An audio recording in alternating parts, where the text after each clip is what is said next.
Hello guys, how we doing? Good, a little hot in here. I have a jacket on, but I can imagine the same. So, I love food, and I love to get high. And I imagine that everybody in here is also high. You might not know it. I mean, think about what we had for breakfast. Did we have a cup of coffee, maybe a pastry, a cigarette, I don't know, something that kind of gets you up and going in the morning, right? Well, I guess that's a common yes. Now that we've all agreed that we do drugs in the morning, we can carry on with the conversation. So, I have a question for you. What is your favorite food? Quite easy, right? What is your favorite drug? Different question, kind of the same, maybe somewhere in the middle, right? I am originally from New York. I have lived in Amsterdam for 15 years, give or take. I come from a very diverse but iconic style New York family. My parents were brutally honest with me growing up. They were from a generation where drugs were very prevalent, so was thinking about life and enjoying it. They didn't hide a lot from me, and because of that, maybe I have a different perception of what taboo means. I ended up coming to Amsterdam in 2007, and this is where my relationship with food and drugs took a dramatic turn, in the best way. And it really started to make me think, what is a food and what is a drug? You guys have smart shops out here, so for the first 4 months that I was waiting for my paperwork, I absolutely explored all the pleasantries of those shops. I also tried all the coffee shops and everything in between. Now, on those notes, I live a life of general moderation. Aside from certain things, I'm still a chef, so I love my food. Now, during that time, in my general history, is I traveled a bit. I lived in Japan, I've lived in San Francisco, I grew up in New York, and in that entire time, I spent most of my space in the Michelin area of restaurants, with my head down, learning my craft, really devoting myself to this trade. And you know, there was always a big taboo in those kitchens where you could do drugs, but you couldn't cook with them, right? That was fine. You could go outside and the boys could go do some General White powder or smoke something, come in, bang out a 3-star Michelin meal. Not a weird story. Anthony Bourdain became super famous for it, right? His kind of beginnings. But the taboo of telling a chef, I'm going to take those ingredients that we do pre-dinner or after and mix them with the same cuisine that we're serving, that's not allowed. That's a no-no. And you'll get criticized for it. At least I thought I would. And I was quite scared about it. So when I came here, it really helped me understand that there's a different relationship of how you can look at those products.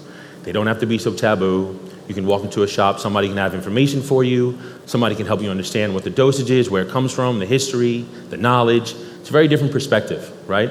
It's not this overly aggressive behavior of like, don't do this. It's more, learn about it, it's up to you, live your life.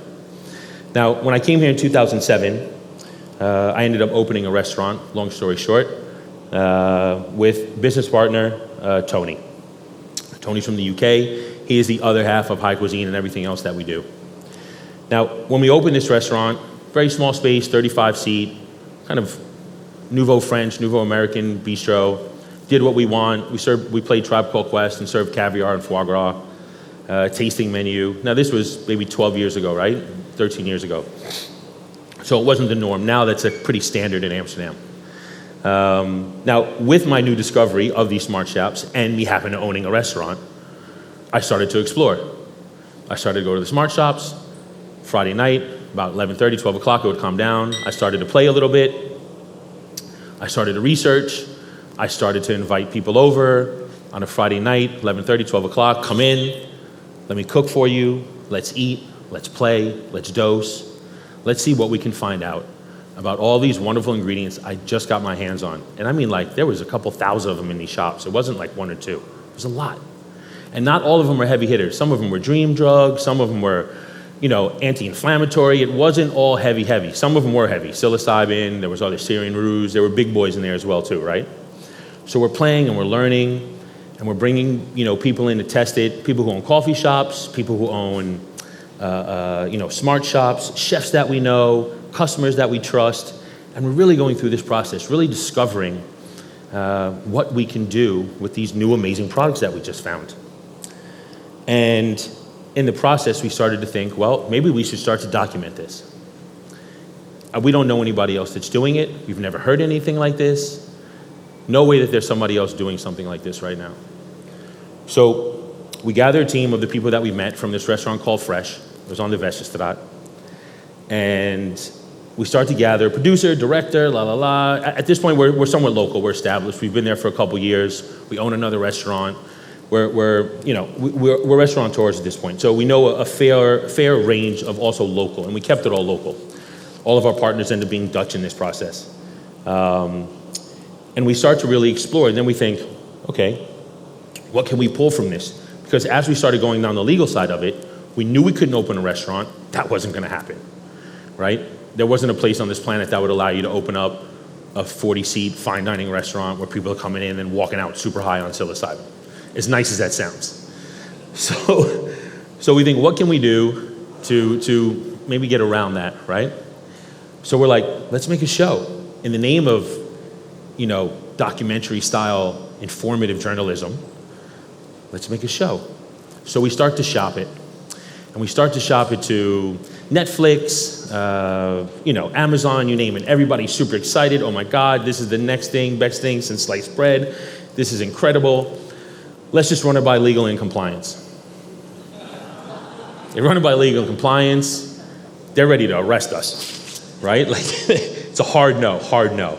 Everybody's super sad, except for RTL and Videoland, right here in Holland. Good old Dutch, right? So they end up letting us explore. We start to work out a deal of how we're going to enjoy this.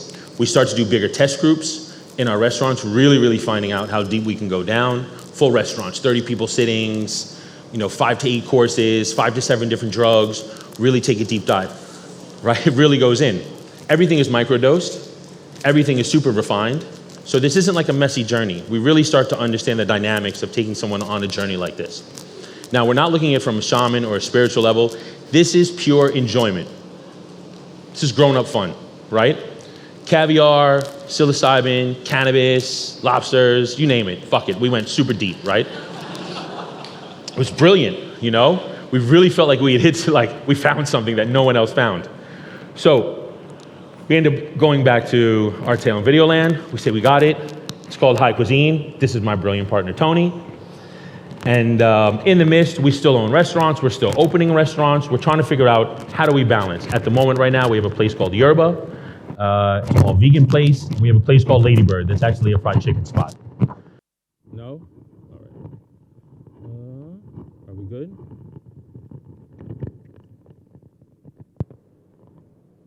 Can you hear me? No. Oh, there we go. Okay. So we're back.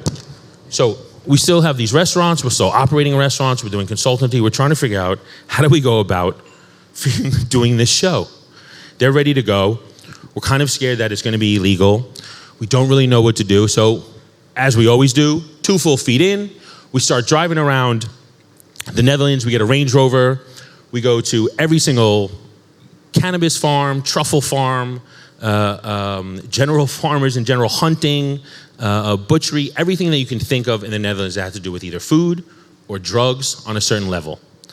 So we end up, like I said, taking this Range Rover around, documenting everything, making a short series for RTL, basically collecting this group of people on this journey. So we found the chef, we'll go get the hunter that we found, we'll get the truffle farmer that we found, we'll find a bespoke location in that region or that province in the Netherlands, make a dinner of 6 to 8 people, 5 to 7 courses in a bespoke location, and we'll design it personally for each and every individual. Not everybody's a heavy or light user, everybody has their own preference.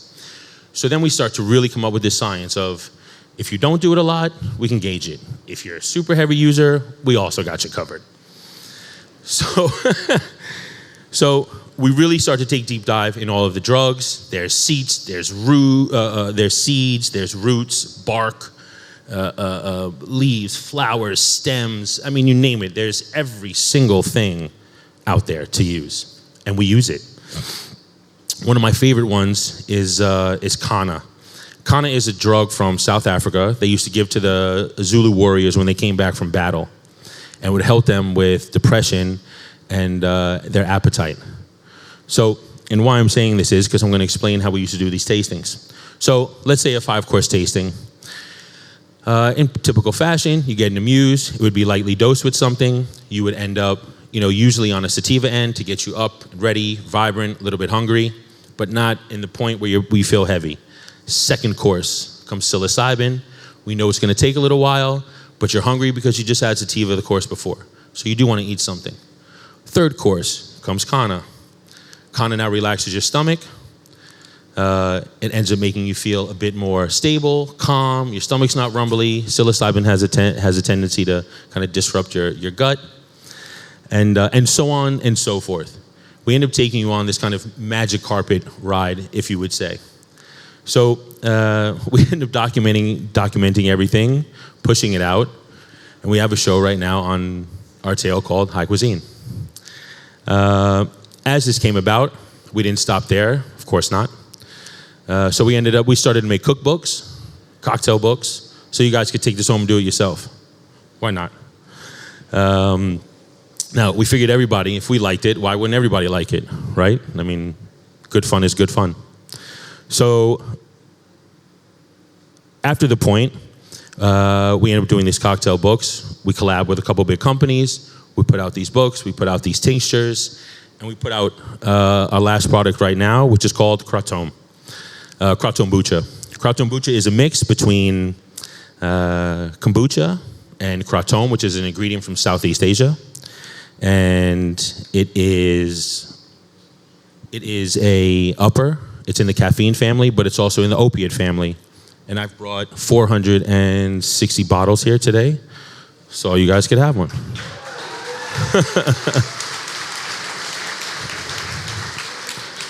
Now, with this said, the real conversation is the love affair that we have with food and drugs as humans. It's clear that we don't know the difference. It's clear that we're following a guideline that has been prescribed to us by an outside entity that we're not quite sure of who. If I tell you that I own a French restaurant, or I tell you that I own a Ghanaian restaurant, what's your perception of those two restaurants, right? Is one fancier than the other? Are you willing to pay more money for the other one? Now, that doesn't have to do with ingredients, right? Now, some shaking their head no, some shaking their head yes, but statistically, I think we know the answer to that.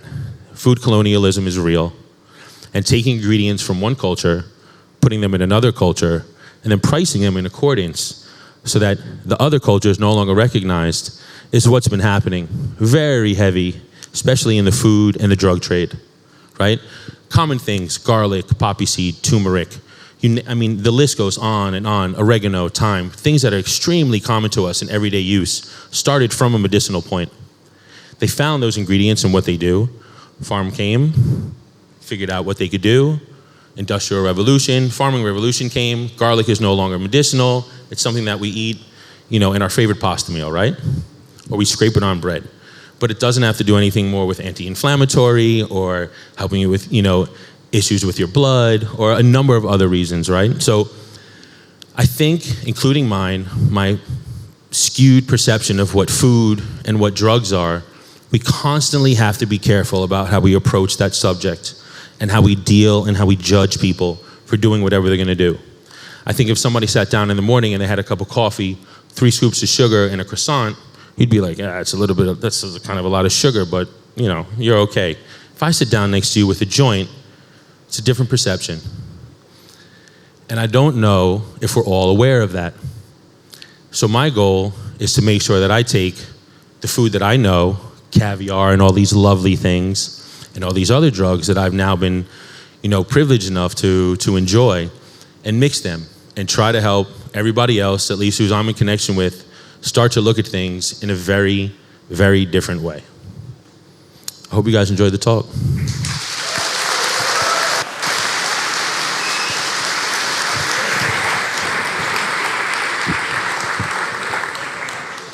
Well, my goodness, everybody.